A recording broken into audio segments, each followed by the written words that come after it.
भारतीय उच्च अध्ययन संस्थान राष्ट्रपति निवास शिमला में पश्चिमी हिमालय के अंतर्गत प्राचीन लेखन कला के धरोहर हिमाचल की लिपियां एवं पांडुलिपियों का संरक्षण विषय पर आयोजित 2 दिवसीय कार्यशाला का औपचारिक शुभारंभ हुआ। ये कार्यशाला 21-22 अप्रैल 2026 तक आयोजित की जा रही है, जिसमें प्राचीन लिपियों, पांडुलिपियों के संरक्षण, पठन पाठन, डिजिटलीकरण एवं प्रलेखन से संबंधित विभिन्न आयामों पर विस्तृत विचार विमर्श किया जाएगा। कार्यक्रम के उद्घाटन सत्र का प्रारंभ पांडुलिपियों की प्रदर्शनी के लोकार्पण से हुआ, जिसमें प्राचीन लेखन परंपरा की दुर्लभ झलक प्रस्तुत की गई। कार्यशाला के संयोजक प्रोफेसर ओम प्रकाश शर्मा ने स्वागत उद्बोधन एवं विषय वस्तु की प्रस्तावना प्रस्तुत करते हुए कार्यशाला के उद्देश्यों एवं इसकी प्रासंगिकता पर प्रकाश डाला। ये बैक से लिखी गई है और फ्रंट यहाँ पर इस ढंग से लिखी गई है। और ये भूंडा यज्ञ पद्धति है सर, जिसके आधार पे हिमाचल में ये भूंडा ये क्या कहते हैं यज्ञ होते हैं। ये बहुत महत्वपूर्ण है, ये भी हमने मैनेज की। ये जात का अलंकार की पांडुलिपि है, ये रोग शांति है, ये देवी मंत्र का प्राइमरी हमारा ऑब्जेक्टिव है। तो फ्यूचर जो रिसर्चर्स होंगे, उन रिसर्चर्स में ये जो डॉक्यूमेंटेशंस होंगे ये बहुत ज़्यादा इम्पॉर्टेंट होंगे, जो कि भारत की एक सही तस्वीर को लाने का काम कर सकेंगे, ऐसा मेरा एक इतिहासकार के रूप में मानना है। सर, आपने कहा कि जो बहुत सारे डिसिप्लिन हैं उसमें आपको पश्चिम का प्रभाव, पश्चिम का दर्शन देखने को मिलता है।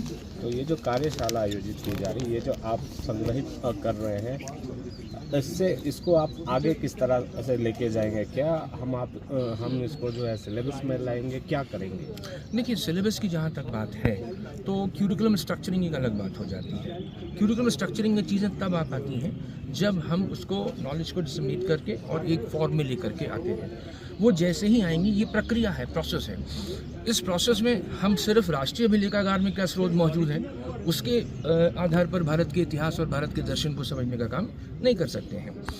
तो ये जो डिसमिनेशन शुरू हुआ है, ये जो एकत्रीकरण शुरू हुआ है, इसके बाद आने वाला जो टेक्स्ट होगा वो क्यूरिकुलम स्ट्रक्चर पर व्यापक असर डालेगा। फॉर एग्जांपल मैं आपसे ये शेयर कर सकता हूँ कि फॉर एग्जांपल इंडियन हिस्ट्री का जो प्रेजेंटेशन है भारत के इतिहास का, उस भारत के इतिहास के प्रेजेंटेशन की जो मेथोडोलॉजी है वो मेथोडोलॉजी जियोपॉलिटिकल रही है। अभी हाल के हुए 4-5 वर्ष में जो तमाम डिबेट्स चले, तमाम डिस्कशंस चले, तो अल्टीमेटली ये डिसाइड हुआ, ये एक्सेप्ट किया गया कि हम भारत को जियोपॉलिटिकल तरीके से नहीं समझ सकते हैं। भारत को समझने के लिए हमें जियो कल्चरल मेथोडोलॉजी अपनानी पड़ेगी। आप खारिज करते हैं अब तक की जो मेथोडोलॉजी जो है अपनाई गई है? मैं खारिज नहीं करता हूँ।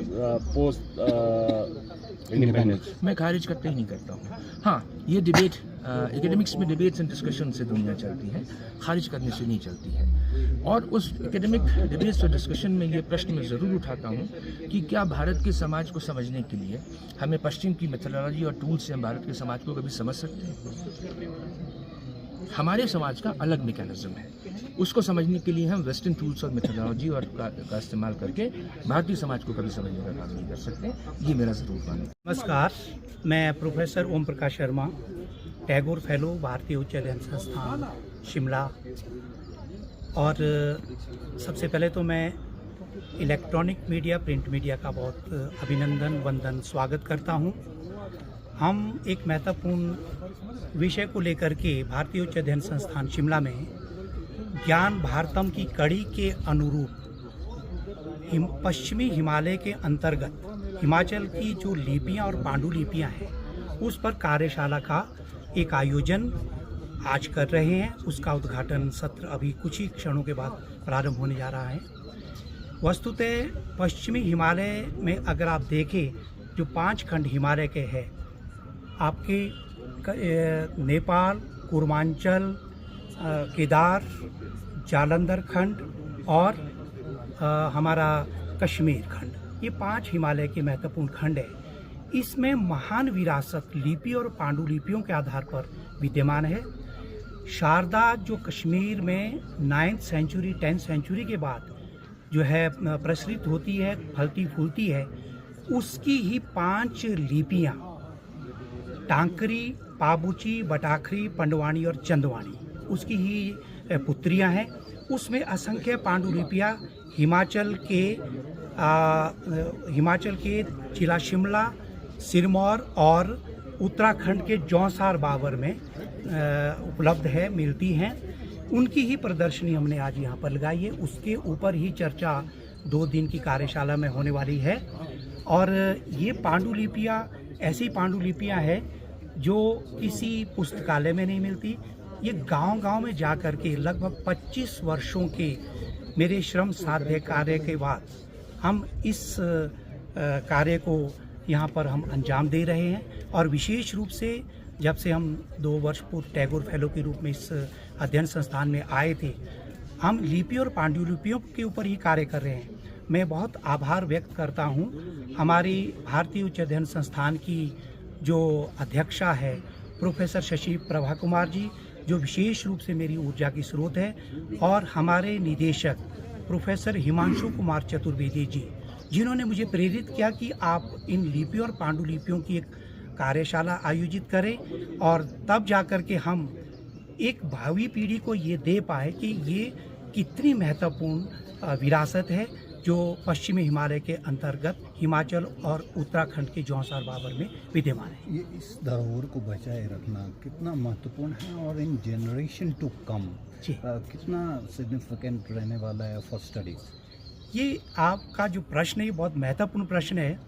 लगभग 25 वर्ष जब मैंने इसकी यात्रा प्रारंभ की थी, ये जर्नी जब प्रारंभ होती है, उस समय हम ये नहीं समझ पाते थे कि ये लिपियाँ क्या है, क्योंकि पढ़नी नहीं आती थी।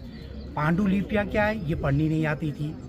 पर जब 25 वर्षों के इस यात्रा में जब हम आगे बढ़ते हैं, और पांडुलिपिकारों का मैं विशेष आभार प्रकट करता हूँ, जिनके सानिध्य में बैठ करके गांव-गांव जा करके उन पांडुलिपिकारों ने मुझे पहले तो लिपि के वर्णमाला सिखाई, समझने का प्रयास किया मैंने। तब जा कर के हम आगे बढ़ कर के हमने ये कार्य देखा कि ये पांडुलिपिकार ही वास्तव में महान विरासत है, जिन्होंने इतने पता नहीं आदिकाल से इनके पूर्वजों ने कैसे लिखा होगा, कैसे इन्होंने संजोया होगा, और आगे जा कर के इन्होंने किस प्रकार से इस विरासत को अपने गांव-गांव, घर-घर में आज भी जीवंत बनाए रखा है। और भावी पीढ़ी के लिए अगर ये कार्य जाता है तो ये बहुत महत्वपूर्ण है, क्योंकि भारत को हम बिना इन लिपि और पांडुलिपियों के नहीं समझ सकते।